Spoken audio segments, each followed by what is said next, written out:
చెప్పండి sir. Start చేద్దామా? Okay.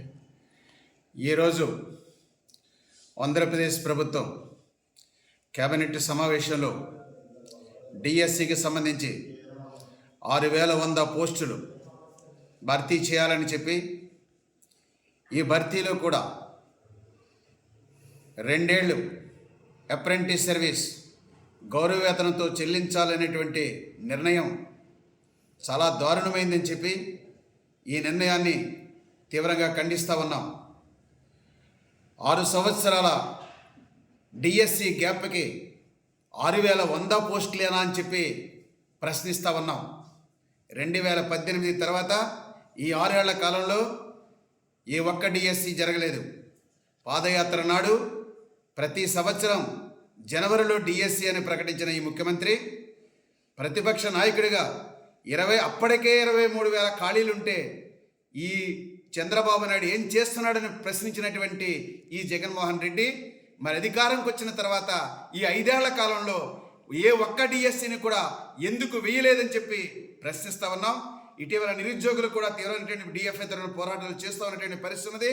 అయినప్పటికీ కూడా ఈ రాష్ట్ర ప్రభుత్వం ఖాళీలెన్నో లెక్కలు చెప్పకుండా ఒకసారి 18,620 అని చెప్పి కేంద్ర ప్రభుత్వానికి, కేంద్ర పిఏబి సమావేశానికి 51,000 పోస్టులు ఖాళీగా ఉన్నాయని చెప్పి, ఈ రాష్ట్రంలో పనిచేస్తున్నటువంటి పోస్టులు అలాగే ఖాళీగా ఉన్న పోస్టులు లెక్కేస్తే 18,620 ఖాళీలు ఉన్నాయని చెప్పి ఈ రోజున 6,100 పోస్టులు మాత్రమే ఏ లెక్కన, ఏ ప్రాతిపదికన ఈ ఖాళీలు ప్రకటించారో చెప్పాల్సినటువంటి అవసరం ఉంది.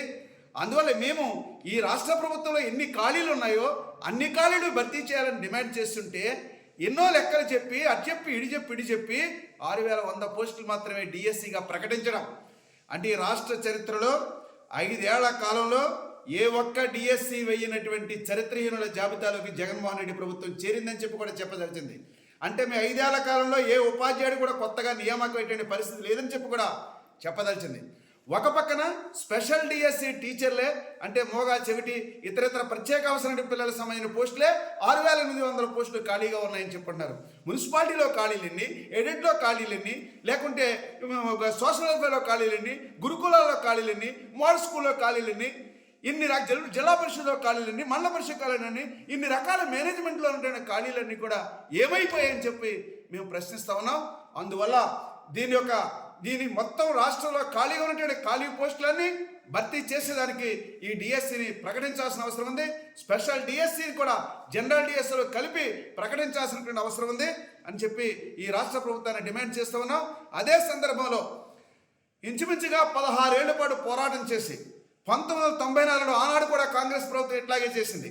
89 అప్పుడు టీడీపీ హయాంలో చివరి డిఎస్సి అయితే 89 నుంచి 94 వరకు కూడా ఏ ఒక్క డిఎస్సిని వేయకుండా నాటి కాంగ్రెస్ ప్రభుత్వం మరి అప్రెంటిస్ అనేటువంటి దుర్మార్గ విధానాన్ని ప్రవేశపెడితే 94లో ప్రవేశపెట్టిన అప్రెంటిస్ విధానాన్ని ఇంచుమించుగా మేము దాన్ని రద్దు చేసుకోవడం 15 ఏళ్ళు పోరాటం చేసి రద్దు చేసుకున్నటువంటి పరిస్థితులు నియామకాలు వేయకుండా నియామకాల్లో జాప్యం చేసి మళ్ళీ ఇప్పుడు డిఎస్సి ప్రకటించి మీకు స్టైఫండ్ జీతం అప్రెంటిస్ అనేటువంటి పద్ధతిని ప్రవేశపెట్టడం చాలా దుర్మార్గం.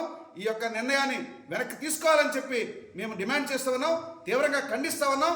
ఇప్పటికైనా రాష్ట్ర ప్రభుత్వం ఇలాంటి దుర్మార్గమైనటువంటి దుష్ట విధానం ప్రవేశపెట్టడం ద్వారా నిరుద్యోగుల్ని నిలువునా మోసం చేసేటువంటి నిర్ణయాన్ని వెనక్కి తీసుకోవాలని చెప్పి డిమాండ్ చేస్తూ ఉన్నాం.